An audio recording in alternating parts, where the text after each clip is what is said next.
నమస్తే, నేను Ashok Kumar. Welcome to our channel. ఏపీలో జరిగినటువంటి మద్యం స్కాము దాదాపు 3,500 కోట్ల నుంచి 3,700 కోట్లుగా ఈ యొక్క స్కామ్ జరిగిందని వార్తలు మనం చూస్తూనే వచ్చాము. ఇందులో భాగంగా ఎవరైతే మాజీ ఎమ్మెల్యే ఉన్నారో చెవిరెడ్డి భాస్కర్ రెడ్డి కావచ్చు, అప్పట్లో రాజంపేట ఎంపీగా వ్యవహరించినటువంటి మిథున్ రెడ్డి కావచ్చు, ఇలాంటి వాళ్ళందరూ జైలు పోయినటువంటి వ్యవహారం మనం చూస్తూ వచ్చాము. అయితే కేంద్ర పెద్దల దగ్గర జగన్మోహన్ రెడ్డి గారికి ఉన్నటువంటి సామాసం మూలానో ఏమో ఈ యొక్క కేసు నీరుగార్చే విధంగా గత 6 నెలల నుంచి 7 నెలల మధ్య ఈ ప్రయత్నం జరుగుతూ వచ్చిందని మనకైతే సోషల్ మీడియాలో ఊహాగానాలు చూస్తూ వచ్చినాము, ఆరోపణలు కూడా వింటూ వచ్చాం. అయితే ఈ నేపథ్యంలో అనూహ్యంగా ఎవరైతే మాజీ రాజ్యసభ ఎంపీ ఉన్నారో విజయసాయి రెడ్డి, ఆయనకు కావచ్చు, అదేవిధంగా రాజంపేట ఎంపీ అయినటువంటి మిథున్ రెడ్డి కావచ్చు, ఈడీ వారు, ఎన్ఫోర్స్మెంట్ డైరెక్టరేట్ వారు నోటీసులు ఇవ్వడం అనేది రాష్ట్ర వ్యాప్తంగా హాట్ టాపిక్గా నెలకొంది. ఈ విషయాలన్నీ మనతో పాటు డిస్కస్ చేయడానికి రాజకీయ, ఆర్థిక, సామాజిక నిపుణులైనటువంటి అపసాన్ రాజేష్ గారు ఉన్నారు. సార్ నమస్తే. సార్ నమస్కారం. సార్, మిథున్ రెడ్డి గారికి ఈడీ వారు నోటీసులు ఇచ్చారు. అసలు నిజంగా సార్ ఆయన ఎప్పుడైతే జైలు నుంచి బయటకు వచ్చాడో ఆయన అనూహ్యంగా ఆ రోజున విదేశాలకు పర్యటనలో భాగంగా కేంద్ర పెద్దలు ఆయనకు అవకాశం కల్పించడం, ఇటువంటి పరిణామాలన్నీ చూసాం. సో ఎక్కడో ఏ దశలోనో అక్కడ కేంద్రంలో ఉన్నటువంటి పెద్దలకి, ఇటు జగన్మోహన్ రెడ్డి గారికి అండ్ బ్యాచ్కి ఎక్కడో సయోధ్య కుదిరింది, ఈ కేసు ఇంకా ముందుకు సాగదు అనేటువంటి ఆరోపణలు ఇప్పటికీ సోషల్ మీడియాలో చక్కర్లు కొడుతూనే ఉన్నాయి. ఇందు మూలంగా సార్ మీరు మాట్లాడేటువంటి అనేక వీడియోలు నేను చూస్తున్నాను, అందులో కామెంట్స్ చూసాం. అక్కడ ఇక్కడ జనరల్ పబ్లిక్ సలహాలు చెప్తున్నారు. సార్ మీరు అంటున్నారు కానీ ఆడ ఆల్రెడీ ఏదో లాలూచి పడినారనేటువంటి కామెంట్స్ కూడా నేను చూశాను సార్. ఇటువంటి ఈ నేపథ్యంలో ఇలా ఎన్ఫోర్స్మెంట్ డైరెక్టరేట్ వారు మిథున్ రెడ్డి గారికి ఈ యొక్క నోటీసులు ఇవ్వడం అనేది ఏ విధంగా చూడవచ్చు? ఇక్కడ 2019-24 మధ్యకాలంలో జగన్మోహన్ రెడ్డి రాష్ట్రాన్ని పరిపాలించారు. ఇవాళ 2024 నుంచి చంద్రబాబు నాయుడు గారి నాయకత్వంలోని ఎన్డీఏ కూటమి ప్రభుత్వం పరిపాలన చేస్తూ ఉంది. జగన్మోహన్ రెడ్డి గారి రాష్ట్రాన్ని పరిపాలించిన సందర్భంలో కూడా ఆయన ప్రభుత్వం కూడా ఆయనకు ముందు పరిపాలన చేసిన చంద్రబాబు నాయుడు గారి ప్రభుత్వ హయాంలో జరిగిన ఇర్రెగ్యులారిటీస్ని ప్రస్తావిస్తూ కొన్ని కేసులు నమోదు చేశారు. ఓకే. శ్రీకాకుళం జిల్లాలో అచ్చెన్నాయుడు గారి నుంచి మొదలుపెట్టి అనంతపురం జిల్లాలో జేసీ ప్రభాకర్ రెడ్డి గారి వరకు తెలుగుదేశం పార్టీకి సంబంధించిన ఒక రాష్ట్ర స్థాయిలో ఉన్న నాయకులను చాలామంది మీద కేసులు నమోదు చేశారు, అరెస్ట్ చేశారు.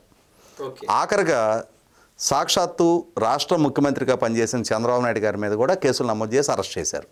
ఆ ప్రభుత్వ హయాంలో నమోదు చేసిన కేసులు, వాళ్ళు చేసిన ఆరోపణలకు సంబంధించిన నిర్దిష్టమైన సాక్ష్యాధారాలు ఏ ఒక్కటి ప్రభుత్వం దగ్గర లేకున్నా కూడా కేవలం తన రాజకీయ ప్రత్యర్థుల్ని వేధింపులకు గురి చేయాలి, కక్ష సాధింపు ధోరణితోటి వాళ్ళని తన పాదాక్రాంతం చేసుకోవాలని చెప్పనే ఒక రకమైన అధికార అహంకారంతో జగన్మోహన్ రెడ్డి గారి ప్రభుత్వం ఆ రోజు వాళ్ళందరి మీద కేసులు నమోదు చేసింది, అరెస్టులు చేసింది. కానీ వాళ్ళ మీద ప్రభుత్వ పరంగా చేసిన ఆరోపణలకి బలం చేకూర్చే ఒక్క సాక్ష్యాధారం కూడా న్యాయస్థానానికి ఆనాటి ప్రభుత్వం సబ్మిట్ చేయలేకపోయింది. దాని పర్యవసానం కొద్దిమందికి 50 రోజులకి బెయిల్ వచ్చినాయి, కొద్దిమందికి 70 రోజులకి బెయిల్ వచ్చినాయి, ఇంకొంతమందికి చింతమనేని ప్రభాకర్ గారు, జేసీ ప్రభాకర్ రెడ్డి గారు లాంటి వాళ్ళకి 90 రోజులకి బెయిల్ వచ్చినాయి. వాళ్ళు బెయిల్ మీద విడుదలయ్యారు. వీటినన్నింటినీ గమనించుతున్న ప్రజలు జగన్మోహన్ రెడ్డి గారి ప్రభుత్వ వైఖరిని దృష్టిలో పెట్టుకొని జైలు పాలైన వాళ్ళని దోషులుగా ప్రజలు పరిగణించలా. ఎవరెవరైతే జైలు పాలయ్యారో వాళ్ళందరూ సమాజంలో హీరోలుగా చెలామణయ్యారు. 2024 ఎన్నికల్లో వాళ్ళందరూ ఇవాళ అత్యధిక మెజార్టీలతో నెగ్గారు.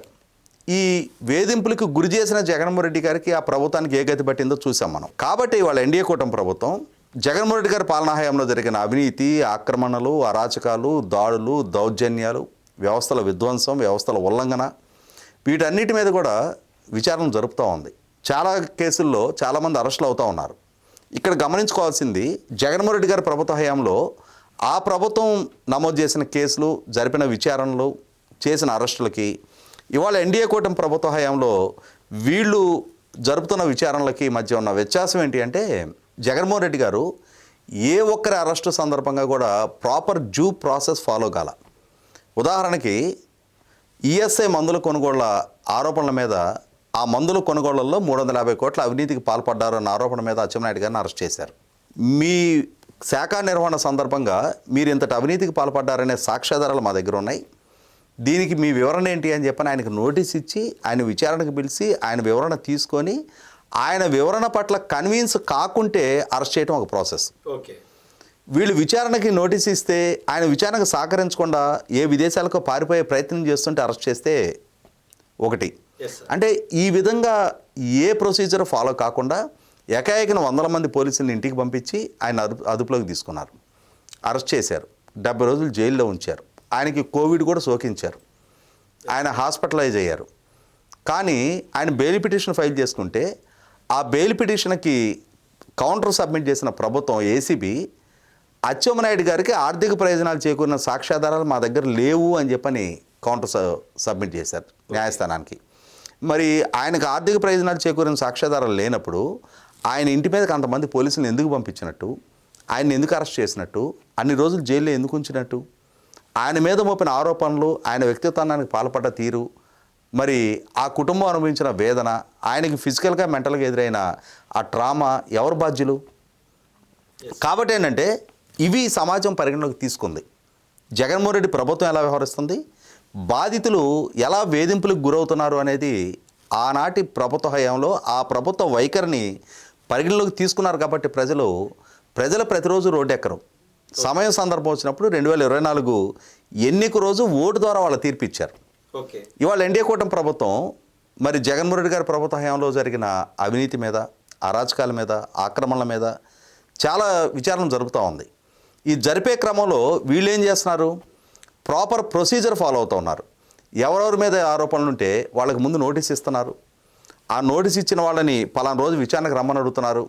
వాళ్ళు ఆ రోజు మాకు వేరే పనుల్లో మేము ఎంగేజ్ అయి ఉన్నాము, మాకు ఇంకొక రోజు అవకాశం ఇవ్వండి అని అంటే వాళ్ళకి ఆ రోజు అవకాశం ఇస్తున్నారు. వాళ్ళకి ఎన్ని రకాల అవకాశాలు ఇవ్వాలో అన్ని రకాల అవకాశాలు ఇచ్చి వాళ్ళు విచారణకు సహకరించకుండా కొంతమంది పారిపోతుంటే అలా పారిపోయిన వాళ్ళని అదుపులోకి తీసుకొని అరెస్ట్ చేశారు. వాళ్ళు విచారణకు సహకరించి వాళ్ళు వివరణ ఇస్తే ఆ వివరణను ఇచ్చే క్రమంలో కూడా ప్రభుత్వం దగ్గర వాళ్ళ మీద మోపిన అలా విచారణ జరిపే క్రమంలో కూడా ప్రభుత్వం దగ్గర వాళ్ళ మీద మోపిన ఆరోపణలకు సంబంధించిన స్పష్టమైన సాక్ష్యాధారాలు వాళ్ళు ఎదురుగా పెట్టి ప్రశ్నిస్తూ ఉన్నారు. సార్, ఇక్కడ ప్రధానంగా ఒక ప్రశ్న సార్, చెవిరెడ్డి భాస్కర్ రెడ్డి ఎవరైతే ఉన్నారో ఆ రోజు పారిపోవడానికి ప్రయత్నం చేసిన సందర్భంలో ఆయన అరెస్ట్ చేశారు. అదేవిధంగా కసిరెడ్డి రాజశేఖర రెడ్డి కూడా అక్కడ గోవా నుంచి ఇక్కడ రావడం, తమిళనాడు ద్వారా వెళ్ళిపోవడానికి ప్రయత్నంలో భాగంగా ఆ టైంలో అరెస్ట్ చేశారు. అదేవిధంగా చెవిరెడ్డి భాస్కర్ రెడ్డి ముఖ్య అనుచరుని అదే కోవలో అరెస్ట్ చేశారు. అయితే అంటే వీళ్ళు ఏ రోజైనా సరే ఏదో ఒక రకాన విదేశాలకు పారిపోతారు లేదా హైడ్ అవుతారు, అండర్ గ్రౌండ్కి వెళ్ళిపోతారు అన్నట్టు ఖచ్చితంగా ఊహాగానాలు ఉన్నాయి. ఈ నేపథ్యంలో పోలీసు వారు వీళ్ళకి ఎందుకు బెయిల్ ఇస్తారనేది నా ప్రైమరీ క్వశ్చన్ సార్. ఇక్కడ అదే ఇప్పుడు బెయిల్ పొందటం అనేది ఏ అక్యూజ్డ్కైనా సరే రాజ్యాంగం కల్పించిన హక్కు. ఇప్పుడు చంద్రబాబు నాయుడు గారితో సహా ఇందాక మనం చెప్పుకున్నట్టుగా అందరి మీద కేసులు నమోదు చేశారు, అరెస్ట్ చేశారు. వాళ్ళందరికీ బెయిల్ రాలేదా? ఎన్ని రోజులకు వచ్చినాయి? మీరు ఒకసారి గమనించుకుంటే నేను ఇందాక చెప్పినట్టుగా అత్యధిక రోజులు జైల్లో ఉంది చింతమనేని ప్రభాకర్ గారు, జేసీ ప్రభాకర్ రెడ్డి గారు. వాళ్ళిద్దరు ఉన్నది కూడా 90 రోజులే. ఇవాళ ఈ లిక్కర్ కేసులో అరెస్ట్ అయిన వాళ్ళు చూడండి, చెవిరెడ్డి భాస్కర్ రెడ్డి జూన్ 17వ తారీఖు అరెస్ట్ అయ్యాడు. అంటే నిన్నటి 17వ తారీఖుకి ఇవాళ మనం 19లో ఉన్నాం. మొన్న జనవరి 17వ తారీఖుకి 210 రోజులు పైగా అతను జైల్లో ఉన్నాడు. మరి నందిగం సురేష్ గతంలో తెలుగుదేశం పార్టీ కేంద్ర కార్యాలయం మీద దాడి చేసిన కేసులో అరెస్ట్ అయ్యాడు. మొదటి విడత 145 రోజులు ఉన్నాడు. మళ్ళీ రెండో విడత 100 రోజుల పైగా అతను జైల్లో ఉన్నాడు.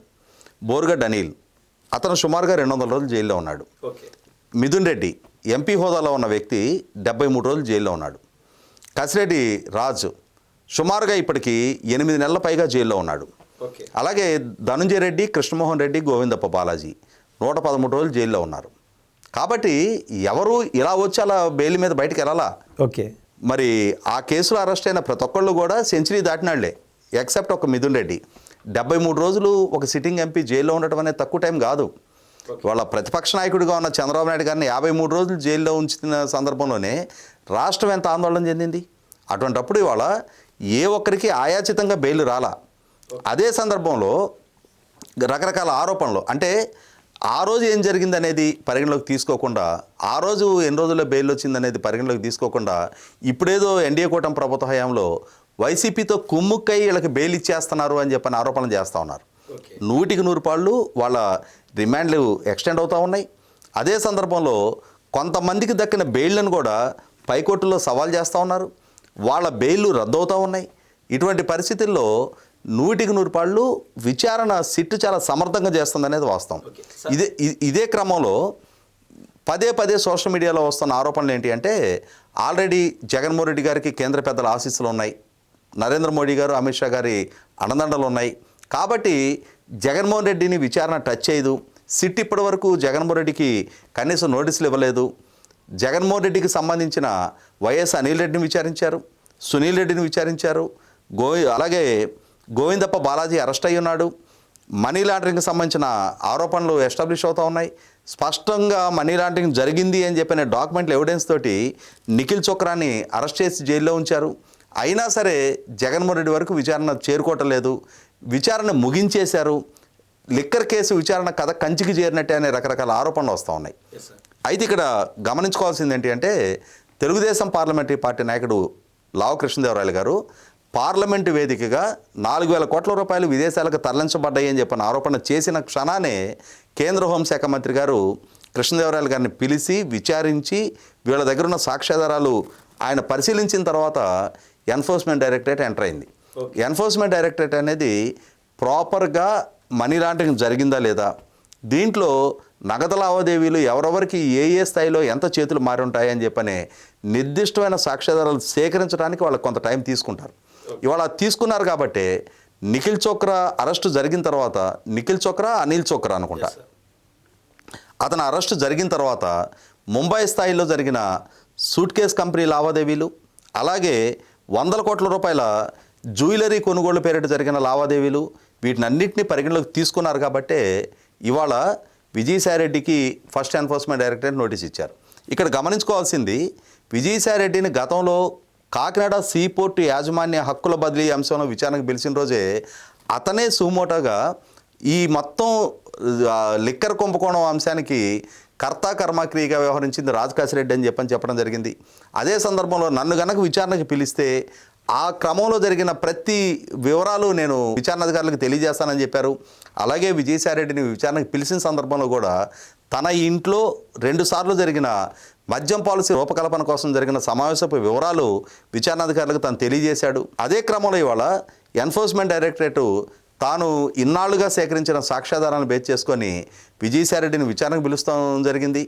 100కి 100 పాళ్ళు 22వ తారీఖు రోజు విజయసాయిరెడ్డి విచారణకి హాజరైన క్రమంలో గతంలోనే తను సిట్కి ఆ జరిగిన అక్రమాలకు సంబంధించి, రూపకల్పన జరిగిన పాలసీకి సంబంధించి జరిగిన వసూళ్ల గురించి, ఎవరెవరి ప్రమేయంతో ఏ ఏ వసూళ్లు జరిగాయనే నిర్దిష్టమైన సమాచారాన్ని సిట్కి ఇచ్చున్న నేపథ్యంలో రేపటి రోజున ఈడీకి కూడా తన దగ్గర ఉన్న సాక్ష్యాధారాలని, తన ప్రమేయాన్ని, ఎవరెవరు ప్రమేయం ఎంత ఉంది అనేది తన వైపు నుంచి 100కి 100 పాళ్ళు ఈడీకి తెలియజేయడం జరుగుద్ది. సరే, ఈ సందర్భంగా జగన్మోహన్ రెడ్డి గారి పేరు ఆయన ఎక్కడైనా ఏ కోశానైనా తీసుకొని వచ్చింటాడా విజయసాయిరెడ్డి? అంటే ఇక్కడ ఒకటి వాస్తవం, జగన్మోహన్ రెడ్డి గారు ఈ రాష్ట్రాన్ని పరిపాలించిన పాలకుడు. ఓకే, ఒక రాష్ట్రాన్ని పరిపాలించే పాలకుడి ప్రభుత్వంలో ఒక మద్యం పాలసీని ప్రభుత్వ డే టు డే అఫైర్స్తో సంబంధం లేని వ్యక్తులు, ఒక రాజ్యసభ ఎంపీ, ఒక లోక్సభ ఎంపీ, ముఖ్యమంత్రి ఓఎస్డి, ముఖ్యమంత్రి పిఏ, ప్రభుత్వ ఐటీ సలహాదారు, అలాగే ప్రభుత్వానికి వెండర్గా ఉన్న ఒక డిస్టిలరీ యజమాని సజ్జల శ్రీధర్ రెడ్డి, వీళ్ళందరూ కలిసి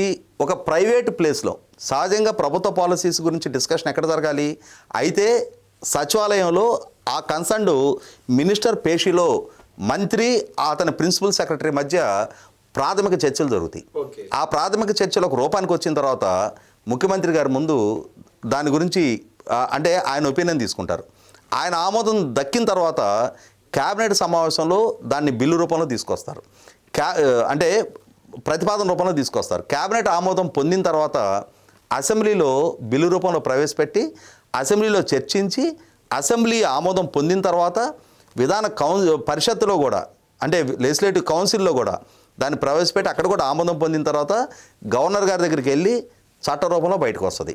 ఓకే, ఇది ఫాలో కావాల్సిన ప్రొసీజర్.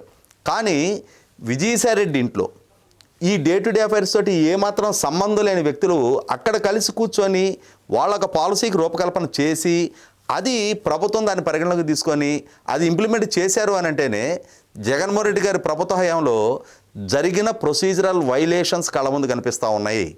అలాగే నాడు ఎక్సైజ్ మినిస్టర్గా పనిచేసిన నారాయణ స్వామిని సిట్టు విచారించిన సందర్భంలో అతను ఉప ముఖ్యమంత్రి కూడా, మరి ఉప ముఖ్యమంత్రి హోదాలో ఉన్న అతను పైనుంచి వచ్చిన ఆదేశాలు నేను పాటించాను అని చెప్పాడు.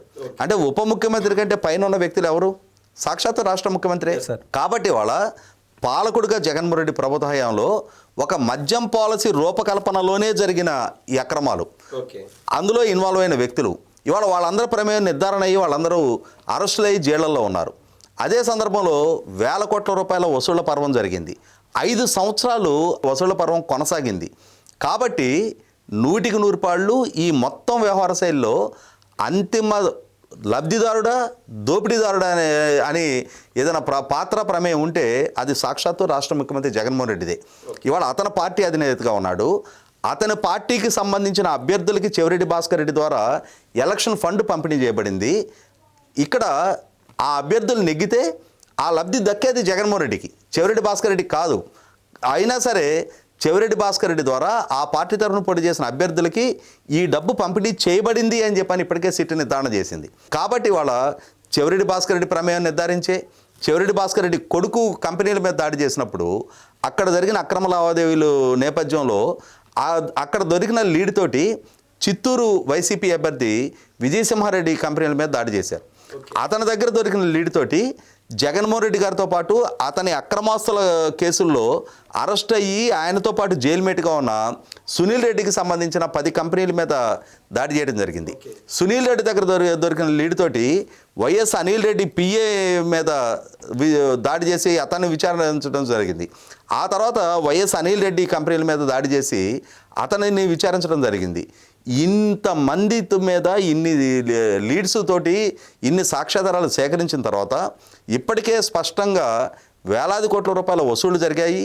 వందలాది కోట్ల రూపాయల బంగారం ఫేక్ ఇన్వాయిస్లు, బంగారం కొనుగోలు చేసిన ఫేక్ ఇన్వాయిస్లు దొరికాయి. కాబట్టి వీటన్నిటి ద్వారా స్పష్టంగా మనీ లాండరింగ్ జరిగిందని నిర్ధారణ అవుతూ ఉంది. ఇలా మనీ లాండరింగ్కి గనక పాల్పడ్డారు అని అంటే ఇలా మనీ లాండరింగ్కి పాల్పడ్డ సాక్ష్యాధారాలతోటి ఈడీ కనుక ఆ మనీ లాండరింగ్ని ఎస్టాబ్లిష్ చేస్తే యావజ్జీవ కారాగార శిక్ష పట్టడానికి ఆస్కారం ఉంది. అంతటి గంభీరమైన నేరానికి పాల్పడ్డ అంతిమ లబ్ధిదారుడు జగన్మోహన్ రెడ్డి. కాబట్టి ఇవాళ విజయసాయిరెడ్డినైనా అలాగే మిథున్ రెడ్డిని విచారణకు పిలుస్తున్నారు అని అంటే ఆల్రెడీ ఇప్పటికే స్పష్టమైన సాక్ష్యాధారాలు ఈడీ ద్వారా సేకరించబడ్డాయి. కాబట్టి స్పష్టమైన డాక్యుమెంటల్ ఎవిడెన్స్ ఈడీ చేతిలో పెట్టుకున్నది. కాబట్టి ఇవాళ విచారణ అసలు సిసల అంకానికి చేరిందనేది అర్థమవుతా ఉంది. అంటే ఫార్మాలిటీగా వెళ్తా ఉంది. ప్రాపర్ ప్రొసీజర్లో విత్ డాక్యుమెంట్ ఎవిడెన్స్ కలెక్ట్ చేసి ఎవరెవరు ప్రమేయం ఏంటి, ఎంత డబ్బు ఇన్వాల్వ్ అయింది, ఏ డిస్టిలరీ ఏ రూపంలో ఎవరికి డబ్బు చెల్లించింది, ఆ డబ్బుని పార్టీ ఫండ్కి ఎవరి ద్వారా వాడారు, విదేశాలకు ఎవరి ద్వారా తరలించబడ్డారు, ఎవరి ద్వారా ఏ జ్యువెలరీలో ఎన్ని వందల కోట్ల రూపాయల ఇన్వాయిస్లు తీసుకున్నారు, ఆ జ్యువెలరీ యజమానులను విచారించారు, ఏ కంపెనీల నుంచి ఇన్వాయిస్లు చూపించారో ఆ కంపెనీ యజమానులను విచారించారు, ఎవరెవరు విదేశాలకి డబ్బు తరలించడంలో సహకరించారో వాళ్ళని విచారించారు. కాబట్టి ఇక్కడ స్పష్టమైన మనీ లాండరింగ్కి పాల్పడ్డ నిర్దిష్ట సమాచారం ఎన్ఫోర్స్మెంట్ డైరెక్టరేట్ సేకరించగలిగింది. కాబట్టి 100% ఇవాళ జగన్మోహన్ రెడ్డి తలుపు తట్టడానికి రంగం సిద్ధమైనట్టుగా అర్థమవుతా ఉంది. అదే అంశాన్ని ప్రస్తావిస్తూ నిన్న విజయసాయిరెడ్డి ఒక ట్వీట్ పెట్టాడు. ఆ ట్వీట్లో ఏమని మెన్షన్ చేశాడు? అమ్ముడు పోయిన కోటరీ మధ్యలో ఉండే ప్రజానాయకుల్లారా అంటే జగన్మోహన్ రెడ్డి చుట్టూ ఉన్న వ్యక్తులు ఆల్రెడీ ప్రభుత్వంతో విచారణ సంస్థతోటి కొల్లుడయ్యే జగన్మోహన్ రెడ్డిని డీఫేమ్ చేస్తూ ఉన్నారు. ఓకే, ఖచ్చితంగా వెనిజులా అధ్యక్షుడికి సర్వసైన్యాధ్యక్షుడు అయి ఉండి ప్రెసిడెన్షియల్ భవనంలో తన సతీమణితోటి ఉన్నా, అతనికి air force navy army support ఉన్నా కూడా అమెరికన్ కమాండోలు ప్రెసిడెన్షియల్ ప్యాలెస్ నుంచి కూడా అతను అమెరికా తీసుకెళ్ళిపోగలిగారు. రేపటి రోజున జగన్మోహన్ రెడ్డిని కూడా అతని ప్యాలెస్ నుంచే తీసుకెళ్ళిపోవడానికి రంగం సిద్ధం అవుతుందనే అభిప్రాయాన్ని కలిగే విధంగా నేను విజయసాయిరెడ్డి కూడా ట్వీట్ చేయడం జరిగింది.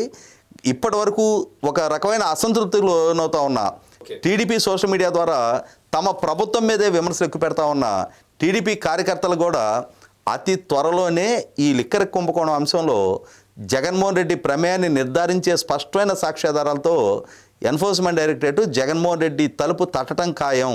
సార్, ఇర్రెస్పెక్టివ్ ఆఫ్ సబ్జెక్ట్ సందర్భం వచ్చింది కాబట్టి మీరు అవకాశం ఉంది కాబట్టి అడుగుతున్నాను. చాలాసార్లు విన్నాను సార్, 3,500 కోట్ల నుంచి 3,700 కోట్లు, 3,750 కోట్లు ఇది వైట్ కాలర్ మనీ ఏదైతే వీళ్ళు స్కామ్ చేశారో అది కనిపిస్తుంది. బట్ అన్అఫిషియల్గా టీడీపీలోని పెద్ద పెద్ద నాయకులు సైతం చాలామంది కూడా అన్నారు 50,000 కోట్లు అన్అఫిషియల్గా స్కామ్ చేశారని, 60,000 కోట్లని, కొంతమంది అయితే 1,00,000 కోట్ల వరకు జగన్మోహన్ రెడ్డి గారు ఆనాడు లిక్కర్లో ఆర్జించారు అనే మాట మనం విన్నాం సార్. దాంట్లో ఎంత మేర నిజం ఉందంటారు? అంటే ఇక్కడ ఒకటి, చంద్రబాబు నాయుడు గారి ప్రభుత్వం అసెంబ్లీకి గత ప్రభుత్వ హయాంలో జరిగిన మద్యం అక్రమాల మీద ఒక వైట్ పేపర్ సబ్మిట్ చేసింది. ఆ వైట్ పేపర్లో ముఖ్యమంత్రి హోదాలో చంద్రబాబు నాయుడు గారు ఒక విషయాన్ని స్పష్టం చేశారు. ఇప్పుడు మనం మాట్లాడుకున్న అంటే బెవరేజెస్ కార్పొరేషన్ ద్వారా ఏ డిస్టిలరీస్కి ఎంత బ్రాండు ఎంత క్వాంటిటీ ఆర్డర్ ప్లేస్ చేశారన్న ప్రాతిపదిక మీద వాళ్ళు మాట్లాడుకున్న మామూళ్ళు ఆ క్వాంటిటీస్కి చెల్లించబడిన మామూళ్ళు గురించి ఇప్పుడు దాకా మనం మాట్లాడుకుంటున్నాం. ఇవన్నీ కాకుండా డిస్టిలరీస్ నుంచి బెవరేజెస్ కార్పొరేషన్తో సంబంధం లేకుండా జగన్మోహన్ రెడ్డి గారి ప్రభుత్వ హయాంలో ప్రభుత్వం ద్వారానే నిర్వహించబడిన రీటైల్ షాపులకి 654 షాపులకి నాన్ డ్యూటీ పెయిడ్ లిక్కర్ అంటే ఒక డిస్టిలరీ బెవరేజెస్ కార్పొరేషన్కి ఒక బాటిల్ సప్లై చేస్తే ఆ బాటిల్ మీద 84% ప్రభుత్వానికి ఆదాయం సమకూరుతుంది. అలా కాకుండా అంటే 16 రూపాయలకి బెవరేజెస్ కార్పొరేషను ఒక డిస్టిలరీ నుంచి ఒక బాటిల్ కొంటే దాన్ని బెవరేజెస్ కార్పొరేషను రీటైల్ షాపుల ద్వారా 100 రూపాయలకు అమ్ముద్ది. అంటే 16 రూపాయలు కొనుగోలు, 84 రూపాయలు ప్రభుత్వ ఆదాయం. అలా కాకుండా అసలు బెవరేజెస్ కార్పొరేషన్తో ప్రమేయమే లేకుండా డైరెక్ట్గా డిస్టిలరీ నుంచి షాపులకి మందు సప్లై చేసి ఈ అమ్మకం జరిగిన 100కు 100 రూపాయలు డిస్టిలరీస్కి చేరాయి. ఇది 654 షాపుల్లో ఈ విధమైన లావాదేవీలు జరిగినట్టుగా ప్రభుత్వం అధికారికంగా అసెంబ్లీకి తెలియజేసింది. అయితే ఇక్కడ ఏంటంటే ఇప్పటి వరకు జరుగుతున్న విచారణ మొత్తం కూడా బెవరేజెస్ కార్పొరేషన్ నుంచి అధికారికంగా జరిగిన కొనుగోళ్లు, ఆ కొనుగోళ్ల మీద ఇచ్చిపుచ్చుకున్న మామూలు వ్యవహారమే ఇప్పటిదాకా మనం విచారణల గురించి మనం మాట్లాడుకుంటున్నాం. కానీ ఈ నాన్ డ్యూటీ పెయిడ్ లిక్కర్ అంశం ఇంతవరకు క్వాంటిఫై చేయరా. అయితే దాని విషయం కూడా ఏ డిస్టిలరీ ఎన్ని గంటలు రన్ అయింది, ఆ ప్లాంటు అన్ని గంటలు రన్ అవడానికి ఎంత ఎలక్ట్రిసిటీ కన్జ్యూమ్ అవుద్ది, ఆ ప్లాంట్కి ఎంత రా మెటీరియల్ ప్రొక్యూర్ అయింది, అంత రా మెటీరియల్ ప్రొక్యూర్ చేసి ఆ ప్లాంట్ అన్ని గంటలు రన్ చేస్తే వాళ్ళు ఎంత క్వాంటిటీ లిక్కర్ తయారు చేయగలుగుతారు, అలా తయారు చేసిన క్వాంటిటీలో బెవరేజెస్ కార్పొరేషన్కి ఎంత క్వాంటిటీ సప్లై చేశారు, మిగిలిన క్వాంటిటీ ఏమైంది అనే దిశగా ఇప్పటికే విచారణ చేశారు. కాకపోతే ఏమవుతుందంటే ఇప్పుడు 654 షాపుల్లో దీనికి కూడా విచారణ చేయాలి అని అంటే ఒక్కొక్క షాపులో 4-5 సేల్స్ బాయ్స్ ఉన్నారు. అక్కడ ఉన్న ఎక్సైజ్ సిబ్బంది కొన్ని వేల మంది ప్రమేయాన్ని నిర్ధారించే విచారణ జరపాల్సి ఉంటుంది. సో ఇప్పుడు 50 మందిని అక్యూజ్డ్గా నమోదు చేసి అందులో 16 మందిని అరెస్ట్ చేస్తేనే సంవత్సర కాలంగా ఒక విభాగం డెడికేటెడ్గా దాని మీద పనిచేయాల్సి వస్తుంది. దాంతో ఏమవుతుందంటే అన్ని వేల మందితో ముడిపడి ఉన్న అంశం కాబట్టి నాన్ డ్యూటీ పెయిడ్ లిక్కర్ విచారణ ప్రస్తుతానికి పక్కన పెట్టారు. ప్రస్తుతం ఆర్గనైజ్డ్గా జరిగిన ప్రభుత్వం అధికారికంగా చేసిన కొనుగోళ్ల మీద డిస్టిలరీస్ చేసిన చెల్లింపులు ఏ రోజైతే బెవరేజెస్ కార్పొరేషన్ నుంచి వాళ్ళు సరఫరా చేసిన మందు తాలూకా పేమెంట్ డిస్టిలరీస్కి వెళ్ళిందో ఆ వెళ్ళిన వెనువెంటనే డిస్టిలరీస్ నుంచి చేసిన చెల్లింపులు, వాళ్ళ ద్వారా చేసిన జ్యువెలరీ కొనుగోళ్లు ఇటువంటివన్నీ కూడా అధికారికంగా ధృవీకరణ అయినాయి. కాబట్టి ఆల్రెడీ డిస్టిలరీ యాజమాన్యాలు వాళ్ళు ఆల్రెడీ విచారణ సంస్థకి వాళ్ళ స్టేట్మెంట్లు ఇచ్చున్నారు. కాబట్టి ప్రభుత్వంలో అధికారులుగా పనిచేసిన ఆ రోజు బెవరేజెస్ కార్పొరేషన్ను ఎండీగా పనిచేసిన వాసుదేవ్ రెడ్డి, సత్యప్రసాద్ లాంటి అధికారులు ఇప్పటికే విచారణ సంస్థకి తమ వాంగ్మూలాలు ఇచ్చున్నారు. కాబట్టి వాళ్ళు అప్రూవర్గా మారున్నారు. కాబట్టి జరిగిన కుంభకోణం గురించిన పూర్తి సమాచారం వాళ్ళు ఇప్పటికే విచారణ సంస్థకి తెలియజేస్తున్నారు. కాబట్టి మిథున్ రెడ్డి చేత సత్యప్రసాద్కి అతనికి కన్ఫర్డ్ ఐఏఎస్ ఇప్పిస్తాను అని చెప్పని అష్యూరెన్స్ ఇచ్చున్నారు అనే సమాచారం కూడా ఇప్పటికే విచారణ సంస్థకు చేరున్న నేపథ్యంలోనే సుప్రీంకోర్టు వరకు బెయిల్ కోసం మిథున్ రెడ్డి ప్రయత్నం చేసినా కూడా అతని ప్రయత్నాలన్నీ రిజెక్ట్ అయ్యి అంతిమంగా అతనుగా వచ్చి విచారణ సంస్థకు లొంగిపోవాల్సిన పరిస్థితులు సృష్టించబడ్డాయి. కాబట్టి వాళ్ళ నాన్ డ్యూటీ పెయిడ్ లిక్కర్ అంశాన్ని కనుక పరిగణలోకి తీసుకొని ఆ దిశగా కూడా విచారణ చేస్తే ఇంకా కొన్ని వేల కోట్ల రూపాయలకు సంబంధించిన అక్రమ లావాదేవీలకు సంబంధించిన వాస్తవాలు వెలుగులోకి వస్తాయి. కాకుంటే ఏమవుతుందంటే ప్రభుత్వానికి ఉండే పరిమిత రిసోర్సెస్ నేపథ్యంలో ఒక అంశాన్ని ఒక లాజికల్ కంక్లూషన్కి తీసుకొచ్చి ఈ అంశంలో వీళ్ళ దోషిత్వాన్ని ఎస్టాబ్లిష్ చేయగలిగితే, న్యాయస్థానం ముందు వీళ్ళ దోషిత్వాన్ని కనుక నిర్ధారణ చేయగలిగితే శాశ్వతంగా ఇటువంటి అక్రమాలకి అవినీతికి పాల్పడే అధికారులు కానీ రాజకీయ నాయకులు కానీ పదవులను అడ్డం పెట్టుకొని వాళ్ళ అధికార దుర్వినియోగంతో నేను వేల కోట్ల రూపాయల అక్రమాలకు పాల్పడుతున్న అంశాన్ని న్యాయస్థానం ద్వారా నిర్ధారణ చేయించాలని ప్రభుత్వం చేస్తున్న కృషిలో భాగంగా ప్రస్తుతం ఈ అధికారిక కొనుగోళ్ల మీద ఈ మామూళ్ల మీద విచారణ జరుగుతూ ఉంది. అలాగే తెలుగుదేశం నాయకులు కానీ సోషల్ మీడియాలో కానీ నేనే ఎన్నో మీడియా చర్చల్లో ఈ నాన్ డ్యూటీ పెయిడ్ లిక్కర్ అంశం కూడా విచారణ చేయాలని చెప్పని డిమాండ్ చేసేవాడిని. కానీ ప్రభుత్వానికి ఉన్న కంపల్షన్ ఇవాళ 654 షాపుల్లో ఒక్కొక్క షాపులో పనిచేసే 5 సిబ్బందిని కూడా కలిపి విచారించాలి. ఎందుకంటే వాళ్ళ ప్రమేయం లేకుండా ఎన్డీపీఏలో అమ్మకాలు సాధ్యం కావు. డిస్టిలరీ వాళ్ళ సహకారంతో ఈ అక్రమాలన్నింటినీ కొనసాగించగలిగారు.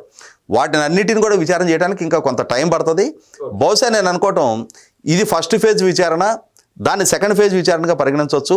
ఈ ఫస్ట్ ఫేజ్ విచారణ ఒక లాజికల్ కంక్లూషన్కి వచ్చే పరిస్థితులు ఇప్పుడు కళ్ళ ముందు కనిపిస్తున్నాయి కాబట్టి ఈడీ రంగప్రవేశంతో అంతిమంగా ఈ మొత్తం ఆర్గనైజ్డ్ నెట్వర్క్ ద్వారా ఈ డబ్బు దోపిడీకి పాల్పడ్డ జగన్మోహన్ రెడ్డి ప్రమేయాన్ని కూడా నిర్ధారించే సాక్ష్యాధారాలు చేతిలో పెట్టుకొని ఇవాళ ఈడీ విజయసాయిరెడ్డిని, మిథున్ రెడ్డిని విచారణకు పిలిచినట్టుగా అర్థమవుతుంది.